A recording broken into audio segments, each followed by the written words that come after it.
Hi, Herb here for HRW Financial, the sales coaching podcast, where we hope to inspire and grow revenue for individuals and your team. Today we have with us Phillip A. Lewis, the co-founder of Profit Enhancement Group, a cost containment consulting firm focused on reducing healthcare costs for employers and health plans. Phil is constantly fighting to reverse the increases in healthcare costs, which are continuing to erode our quality of life. Phil has owned and led a number of businesses in the real estate, retail, and healthcare industries. Phil currently lives in Atlanta and enjoys cooking with his fiancee Stacey while pursuing his hobbies of golf and fly fishing. You are in the insurance business, is that correct? We're on the periphery of the insurance business. We are really cost containment strategists that bring platforms and services that help companies reduce their healthcare spend. We're technically not selling insurance, we're selling services, and we have the capacity to reduce a healthcare spend somewhere 10 to 40%, so it has a pretty significant impact. It makes the company a little bit more profitable and makes life a lot easier. One of our better programs is a diabetes reduction program that, like most health carriers, health plans will say, well, we help manage diabetes. And what happens is a nurse calls somebody diagnosed with diabetes once or twice a year and says, hey, John, are you taking your medicine and are you going to see your doctor?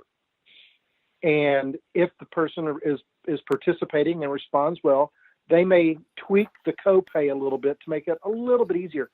But that's really not doing anything to reduce or reverse type 2 diabetes.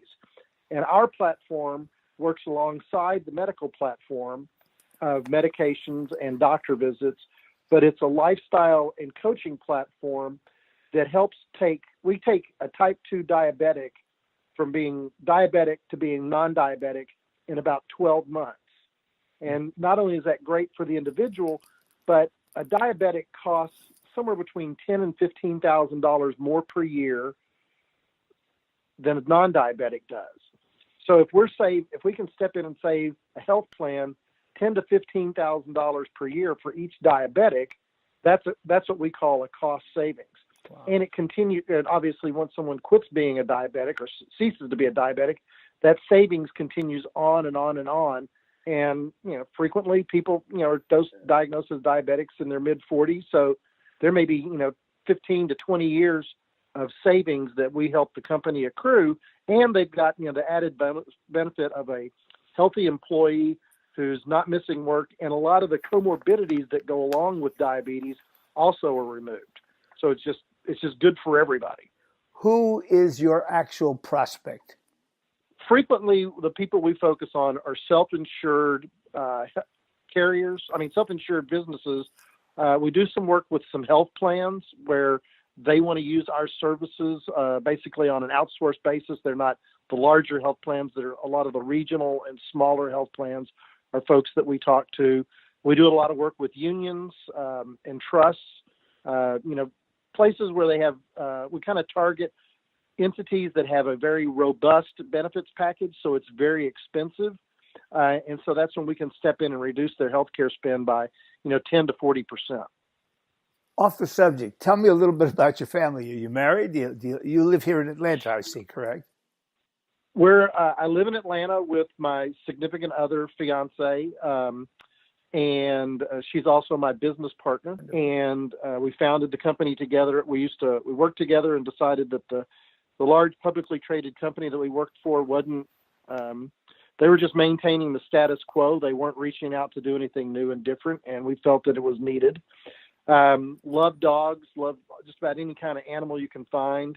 Love to cook, and then my sports are golf and fly fishing. What kind of cooking do you like to do? Just about anything. I find it early on in my career, I was never at home, and in my 40s became more homebound and found that the cooking was very therapeutic, and I enjoyed it.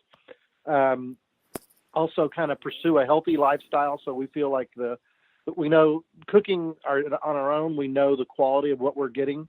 but it's not fancy. It's not French or anything like that. It's just, we do a lot of chilies, we do a lot of soups, a lot of grilling outside, and we do a fair amount of entertaining. And people are always calling up saying, "Can you make that chili again?" Or "Can you make those French dip sandwiches again?" So it's common food. It's not fancy, but it's everybody seems to enjoy the flavors that we come up with.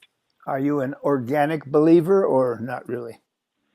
Pretty much organic and free range. We kind of, buy in bulk, if you will. But, it's also kind of funny. We're pretty much at the grocery store 4 or 5 times a week because we're not big on processed foods. Right. So we're making a lot of trips to eat fresh. We feel like it contributes to a fairly healthy lifestyle. Besides your significant other, do you have any other employees, any other associates you work with? We have about 125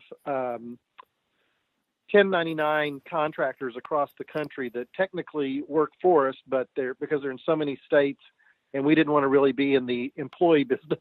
Right. We kept it on that model.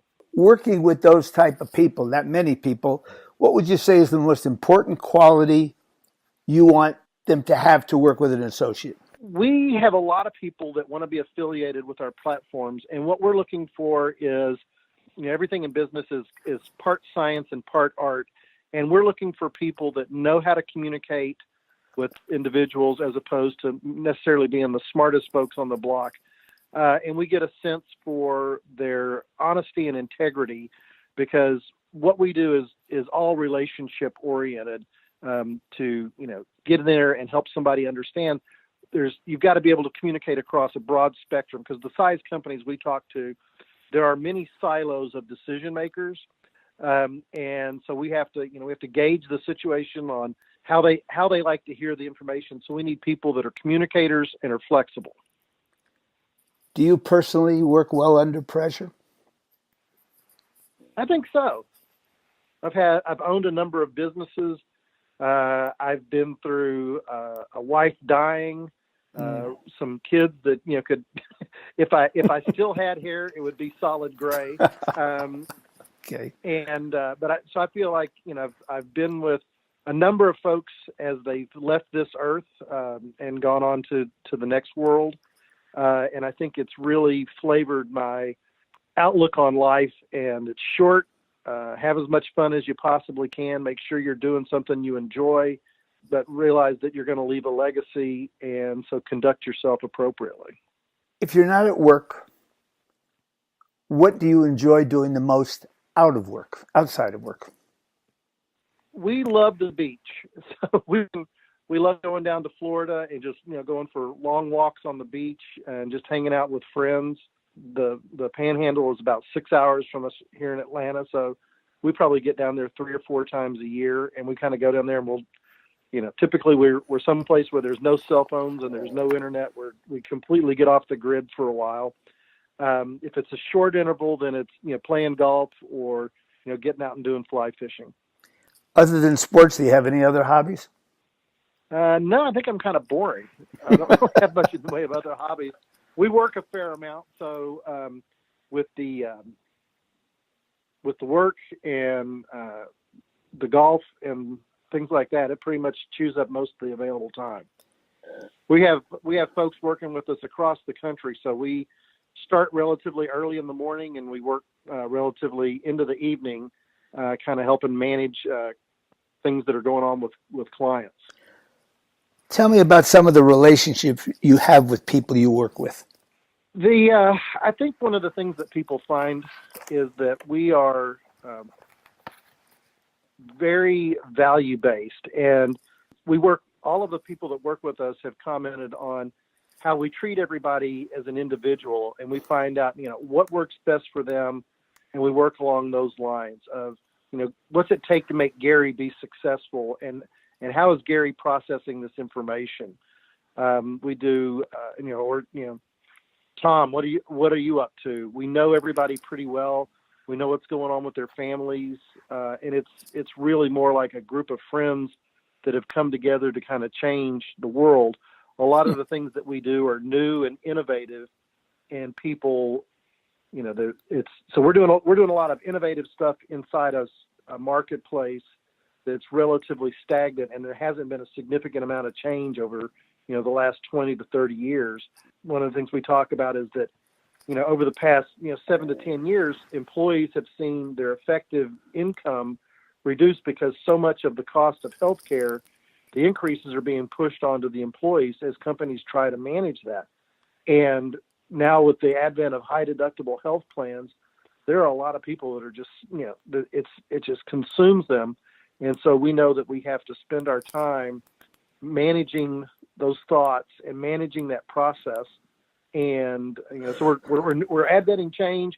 And at the same time, we're bringing about, great opportunities for employees to have better lives. Do you think government or the powers to be, whoever make the decisions, made a big mistake downplaying HSAs?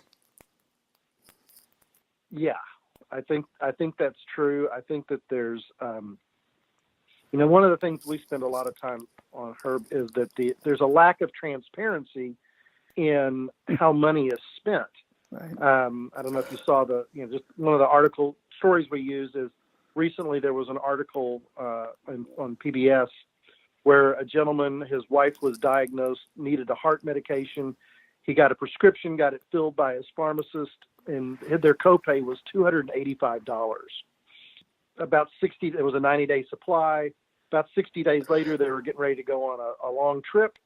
He tried to get the prescription refilled, and it was denied, saying, you've got to wait 15 more days before you're eligible to have your prescription. Well, in this case, you had to wait 15 more days to get your prescription refilled. Right.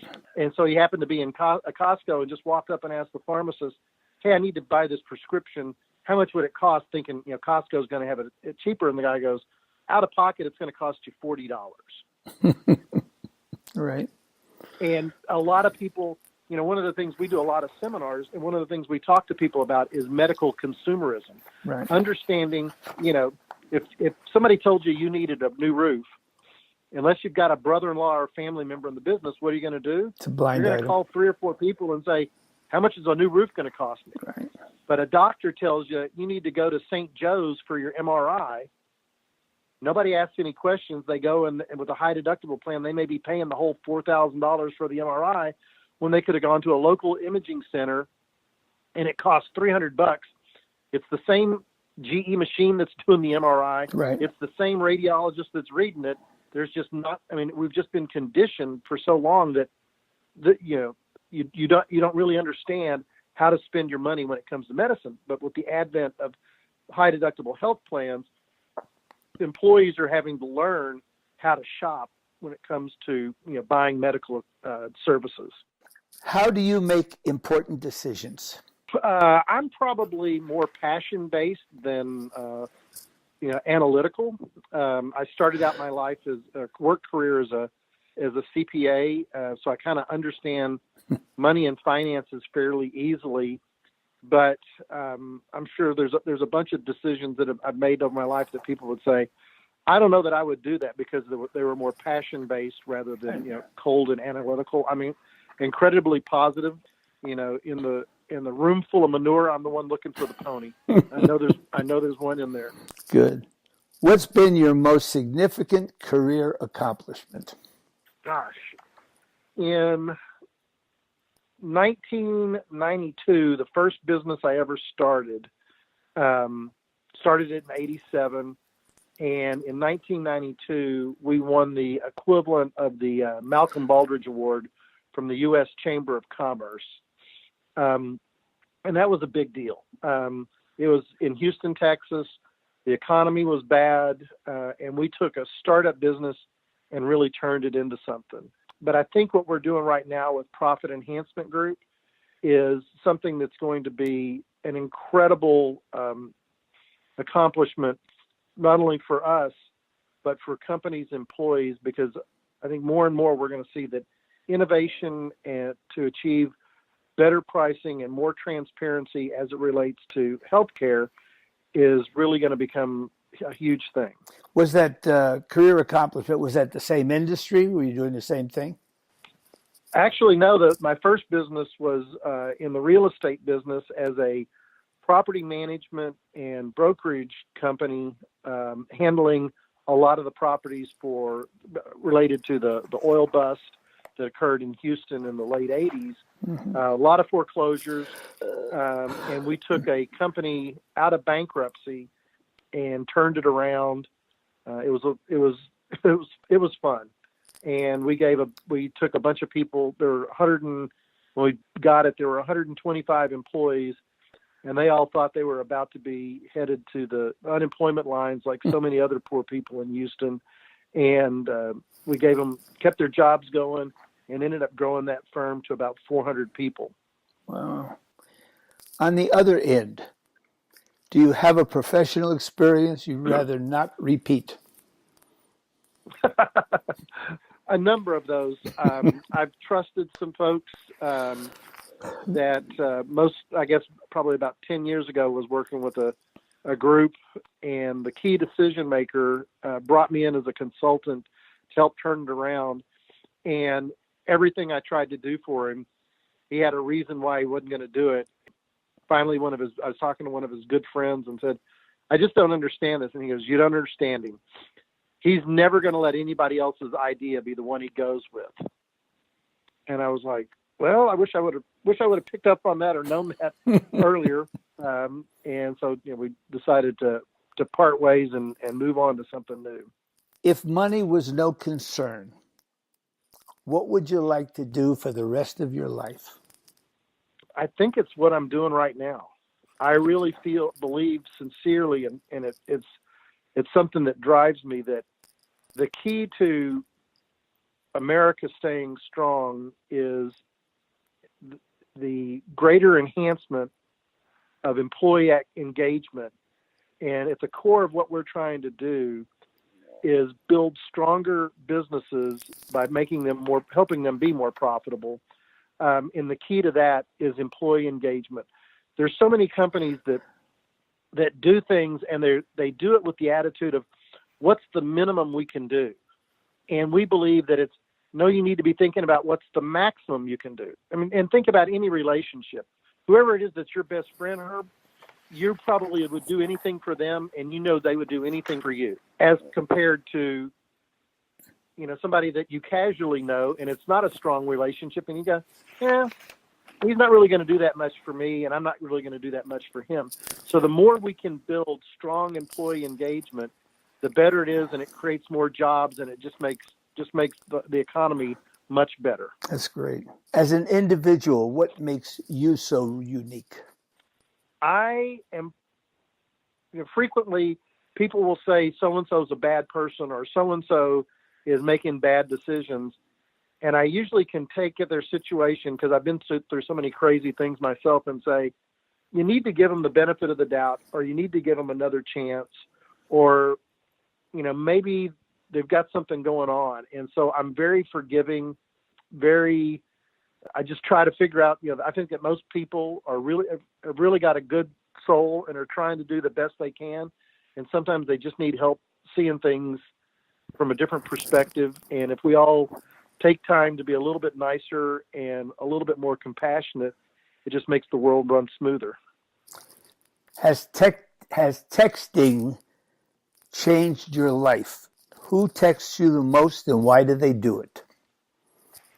Yeah, we do it. We can actually conduct a lot of business by text. People do it because they want a quick answer. They're afraid that if they email, they're not going to see it, as opposed to, it pops right up on the phone. We tend not to, get into lengthy conversations over text for business, but more responding to quick questions.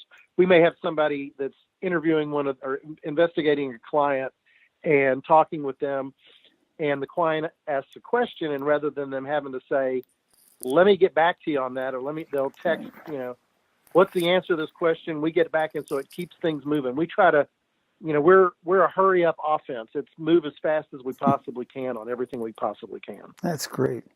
What was the best compliment you ever received? I had a mentor who was probably, when I was in my early 40s and he was in his late 70s, and he said, I've never met anybody that's as comfortable in their own skin as you are, Phil. I was very excited that a guy that he was a very, very important person in Texas politics and business. And the fact that Mr. Crowther would say that to me was a huge honor. Wonderful. Who influenced your life the most? Do you have one person? No, I think there have been a number of people. When I was in college, the head of the accounting department happened to be my professor. And I grew up very poor. I didn't have a good relationship with my parents because I was a rebel, and my dad had been a chief petty officer on an aircraft carrier. Oh my! And never understood that he actually got out of the Navy back at the end of World War II. And I was going to do things my own way on my own time schedule. But my accounting professor, Dr. Culpepper, took a huge interest in me and said, "You've got a lot of potential, but it's apparent you don't have anybody that's really a guide or a mentor for you." And he kind of stepped in and did that. And then as I started my work career, there was a gentleman that I worked for taught me a lot. And he said one of his famous phrases was, "Don't ever ask a question until you know the answer." Mm-hmm. And it took me a long time to figure out what he was talking about. And then Mr. Crowther played a huge role in teaching me that everybody is only doing the best that they can. So try to figure out how to make them better with what they're dealing with whatever it is they're dealing with. And those three people, probably helped build the foundation of who I am. Super. What's the weirdest job you ever had of everything you've done? So when my dad worked for the Arkansas State Highway Department, and he got me a job as a security guy at the sign department, working like a graveyard shift. Oh my. And the second day I was there, a guy broke into the sign yard and started shooting at me with a pistol. So I had that job for 2 days. When the cops showed up, and the cop said, "Well, why didn't you shoot back at him?" I said, "I'm not allowed to have a gun." And he goes, "How stupid are you?" That's terrific. So I said, I need to quit this, but I've tarred roofs. I was a waiter. Early on, had a newspaper routes and mowed yards and all kinds of stuff.